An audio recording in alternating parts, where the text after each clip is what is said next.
Sabine Wilms, PhD, is the author and translator of more than a dozen books on Chinese medicine.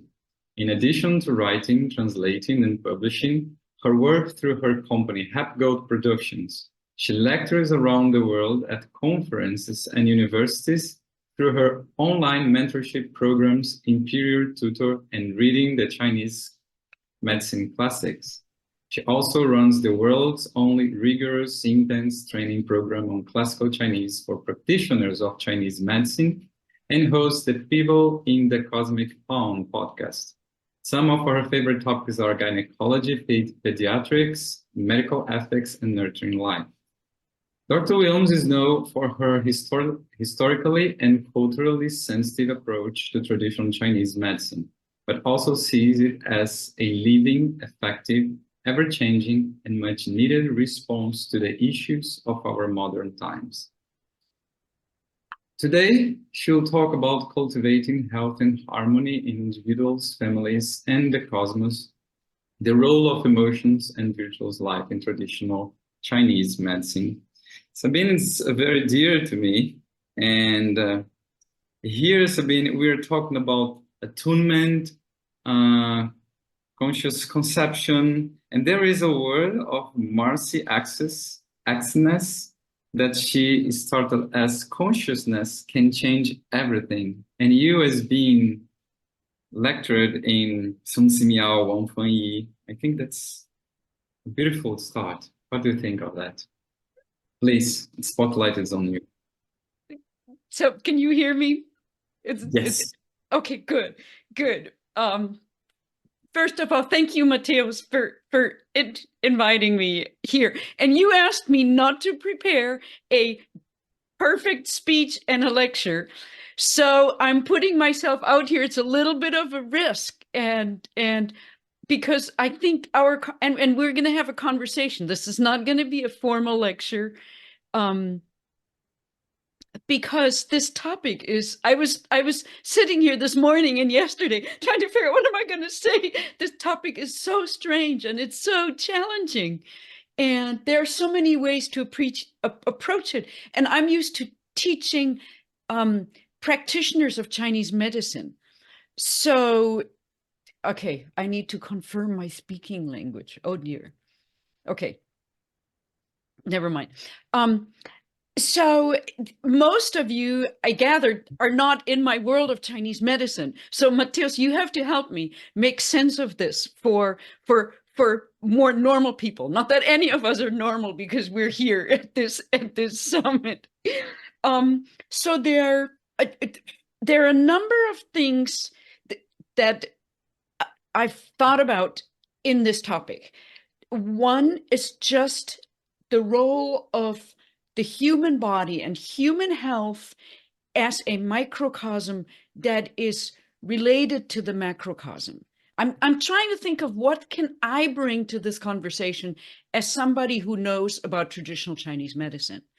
So, and you can pick anything you want, Mateus. You said you would help me. Yeah, This idea that the human body, and it's not just correspondence, the human body resonates because everything is qi, and qi is not energy. It is not, qi is not just energy. It's not just tuning forks, which is, I think, a lot of the common misperceptions.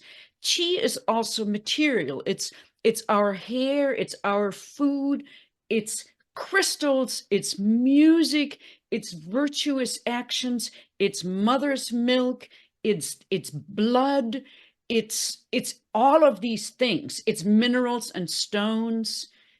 Everything is qi, and everything is always changing. And the body, the human body, resonates with the social body and with the cosmic body. So the stars and the whales going by my window and the food I put in my body and my morning qigong practice, everything affects me as a being that is then able to go to the grocery store and be kind to my neighbor or be present here in a meaningful way. So that's, and the way Chinese talks about this is Yangsheng, nurturing life. And this is where I think Sun Simiao comes in so beautifully. He was a 7th century, he was a person who was very much influenced by Buddhism, Taoism, and Confucianism at a time when Buddhism had only arrived in China a few centuries earlier. And his contribution was that he said the root of Yangsheng, nurturing life is not just something that scholars or Taoist cultivators do in the mountains. It's not just me eating goji berries for breakfast or doing my qigong and resting and sleeping and preparing my living space for perfect feng shui and aligning with the seasons and this healthy lifestyle, preventative health. But the root of nurturing life is women's health. And that's why women's health is at the very beginning of his huge encyclopedia. And the very beginning of that is fertility and yang tai, which is nurturing the fetus. So he realized that nurturing the fetus is the root. That's the next generation. So preparing a woman to have a healthy conception and then guiding or allowing her to have the best environment for the fetus during pregnancy is the foundation of health going forward.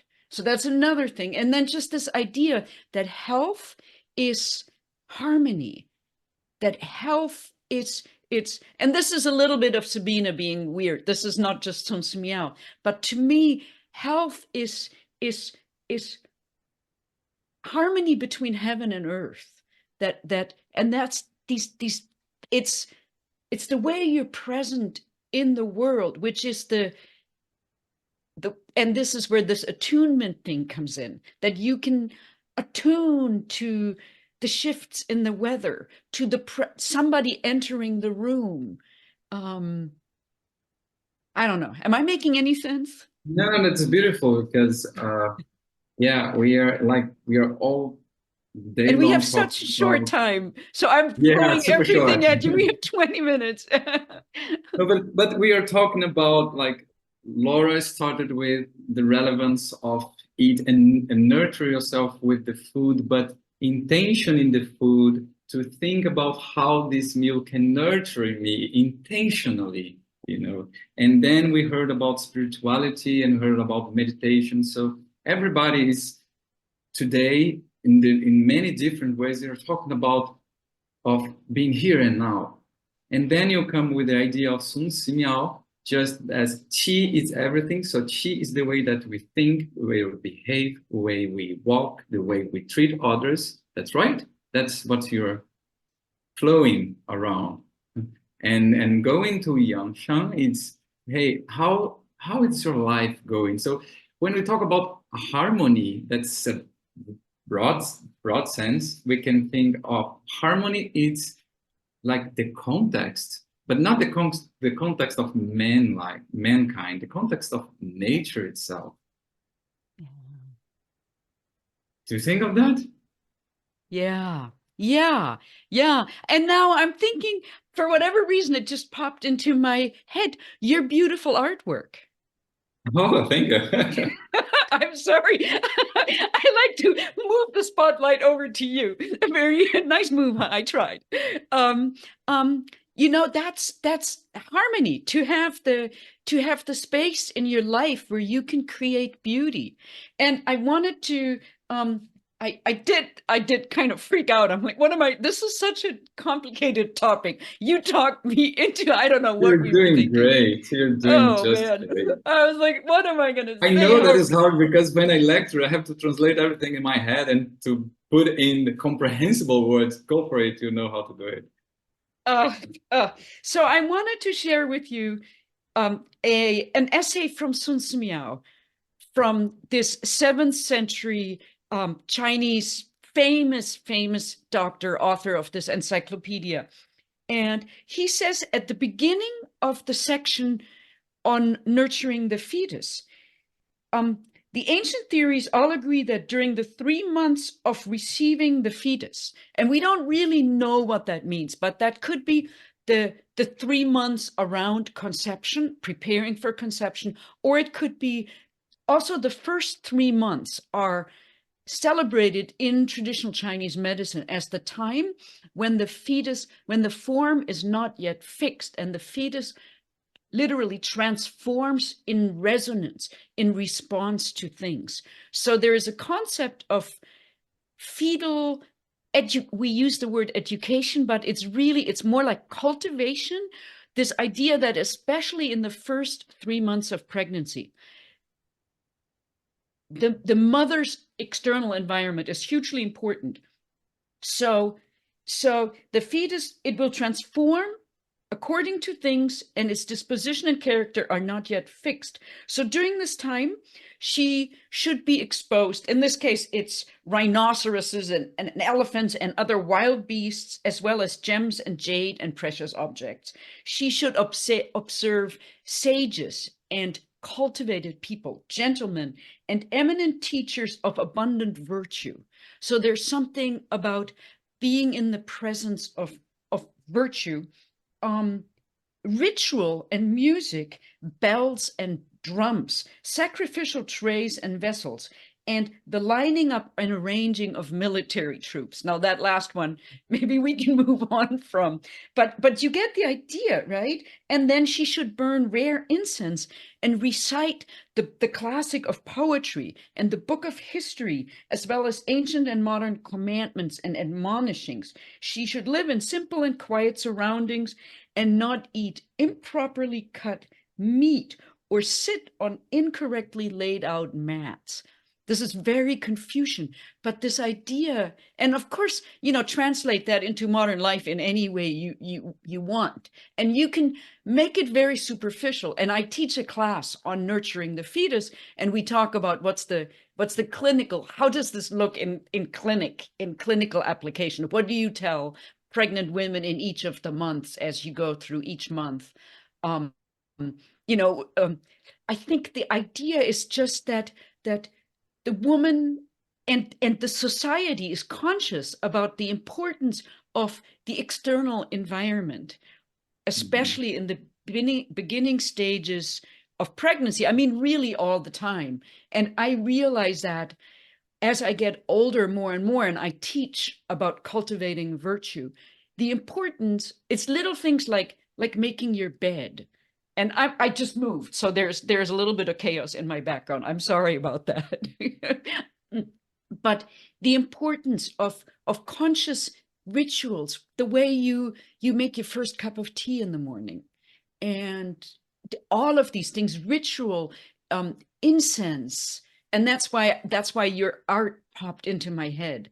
What kind of a life can we create so that each of us, no matter how busy we are, can make space in each of our lives to express our particular gift to the world, just the way you are. You're very conscious in your life. And how do you teach that? Do you want to? Yeah, I'm giving the microphone back to you. So basically what the texts are saying is, don't just do it for yourself, but this is what the society needs to provide this for the fetus. It's about the mother, it's about each of us individually, but there's a huge importance in the society, and like you extended it to nature, right? What is your natural environment that you live in? And those of us who live in cities, how can we create a beautiful natural environment that cultivates, that fosters this way of being in the world? It's interesting because I just came from a Zen Buddhism retreat, and I will connect with Sun Simiao talking, and all the time that we'll do this movement here, they say, oh, you have like manners of doing that. You have to prepare your body to put your hands together and not put it randomly, because they are creating the shape of the body. And the shape of the body is relevant for the state of the mind.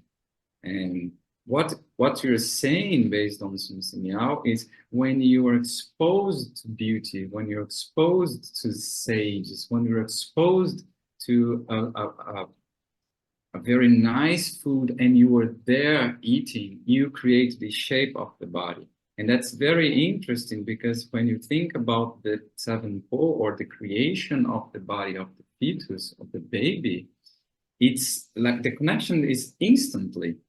So the mother that is like changing her body and attuning her body with what is around, she's helping the baby to also shape and attune the body and create like a form, a beautiful form.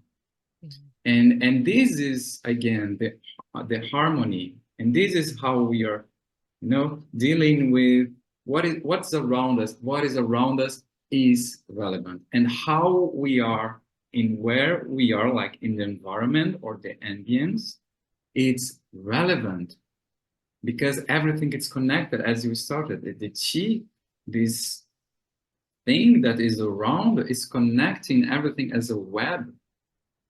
That the beautiful title name of a book of that capture, that the web that has no weaver. We are making this web, by our choices. And if it is conscious, and if you are aware of what you're choosing, oh, perfection, right? And I wish somebody had told that to me when I was pregnant with my daughter.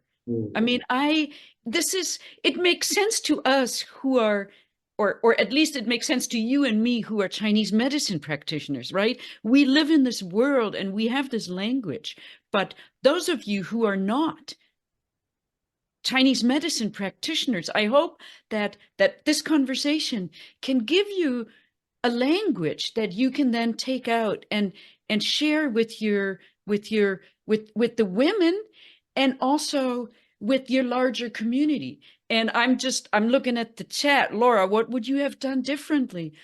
I think I would have been I was teaching when I was pregnant, I was also going through, I got a divorce about a year after I had my daughter. So I was in a not very good spot, but I did play the piano.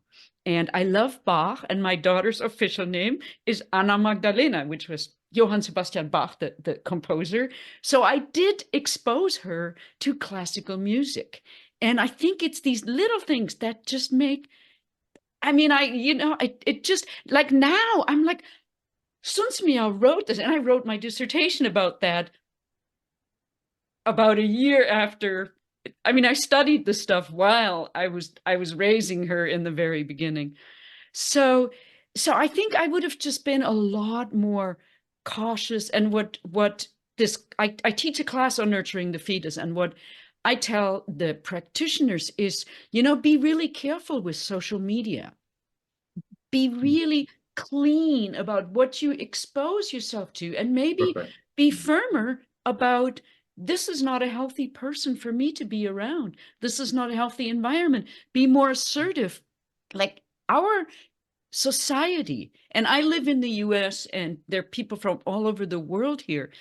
In the US, we're one of the supposedly wealthiest countries in the world, and maternal health is not, it's not in good shape here. Like, postpartum recovery is so important in Chinese medicine. And here the law is, you get 2 weeks off and you go back to work. But this idea that the external environment, that you create this cocoon, this protective force field, and that virtue is part of health. Virtuous actions. This is really weird, and virtue is such a weird word in English. I don't know if you have a better word in whatever your native languages. I'm German, so I don't know if Tugend is any better than virtue. It's weird. Like, we don't talk about virtue anymore. But this idea that being a good person and having clear harmonious. It's all about harmony, like you said. It's harmony with the environment. And our conversation, you know, people talk about eating organic foods, avoiding toxic stuff in pregnancy. There's a lot of information about avoiding this, avoiding that. But we can twist it and look at it from a positive angle at harmony in a physical sense, and then in the sense of cultivating virtue as this way of being in the world that is just, I don't know. I don't know. I mean, I know that what would you have done differently? I think it's hard when, you know, a lot of women you're in a place where you have to go to work and you have a boss who yells at you. It's what do you do if you're in a relationship when you're living with parents or a mother-in-law or a father-in-law who are, I mean, or you have other kids that are going through crises? But just give yourself the power to really consciously, you're laying the foundation for life at a time that's so hugely important. I don't know. We are around 5 minutes to end. It's super short, right? No, that's really good. Anna Verval, in her lecture today, she said something very Confucianist, and I want to share with you, and maybe you can like do an ending of our talk. She said, because she was saying that being in this world might be like awkward, what she's doing here. And then she said, I came to the world that I will help to create. And it's very interesting seen in a Confucianism perspective, as you will do to this world, you will help like build this world, like changing yourself, like what you're doing with yourself, or what choices are you doing in the sense of, oh, you want a better world? How is your family? How you do inside your house? You don't need to go to the world to see that, as a Confucianist thought, right? How is your family doing? How you are doing with yourself? So that was really interesting and beautiful. Like the world that I will help to create. How? Looking at myself. How? What do you think about it? It's beautiful. Yes, exactly. That's Wang Fengyi. That's straightforward Wang Fengyi. Wang Fengyi, yeah. You look in the mirror, and it's the little things. It's the little everyday interactions in life. And unfortunately, what would I have different? I think for a lot of us, by the time I mean, you're special because you're young and you're already wise. Some people are wise when they're young, but when I was young, when I had my daughter, I was all over the place. And now I'm wiser, and I understand the importance of not just being an activist and changing the world and, you know, being like you are in your 30s, or many people are in their 30s, and I was. But now I'm older and I realize the importance of half an hour of Qigong in the morning, and that there's this force field that I create.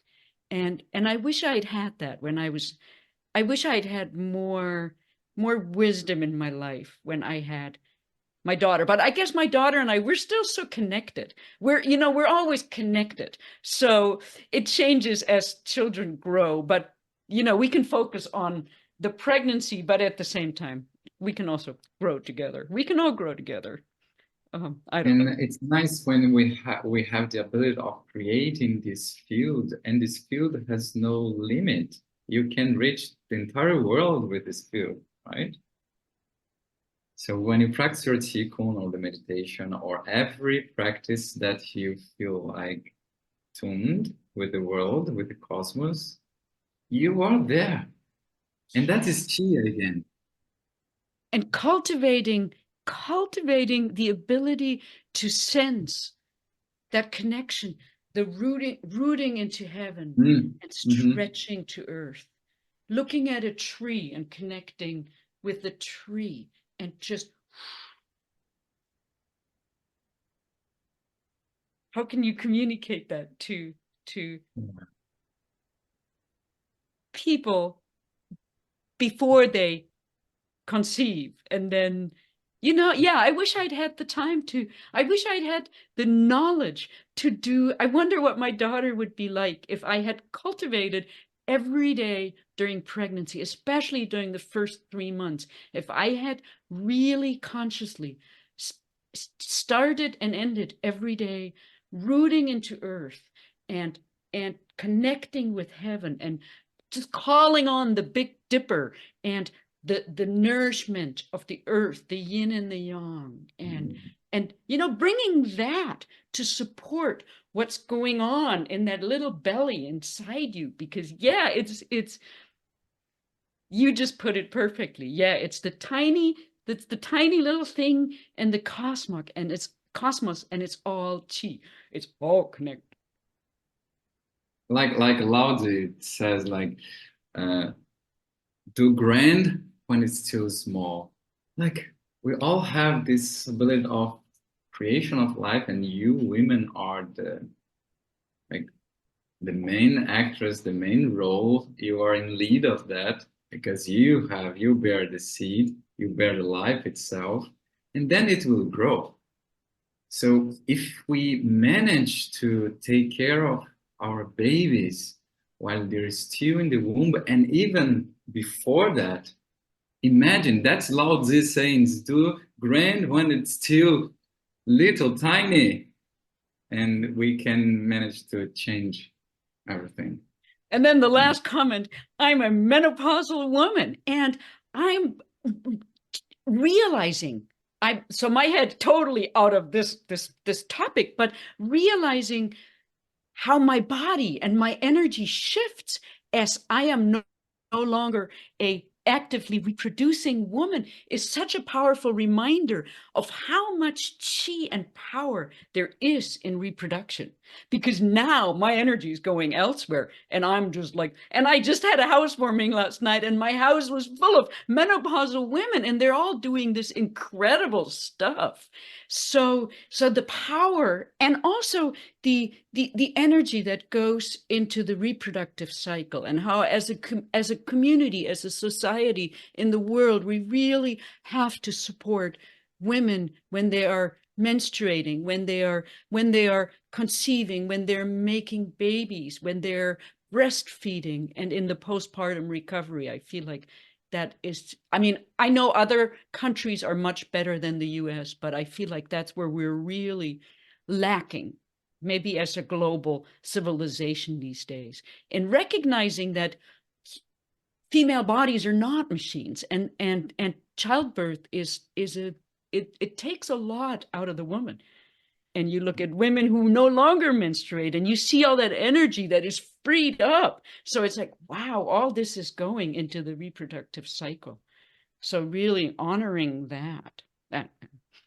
Sabine, what a delight having you here, talking about this Asian knowledge that I love so much. Really, really, really thank you for taking your time and staying here with us and sharing all those beautiful information with all of us. I hope it wasn't too weird. It was great. That was great. I live in such a weird world. But then a lot of the other presentations were, and I'm sorry, it's really early, it's early morning here. So yeah. Thank you for doing this. Thank you for organizing this summit to everybody. An honor. We have a beautiful big team behind doing a lot of things. It's an honor to have you here.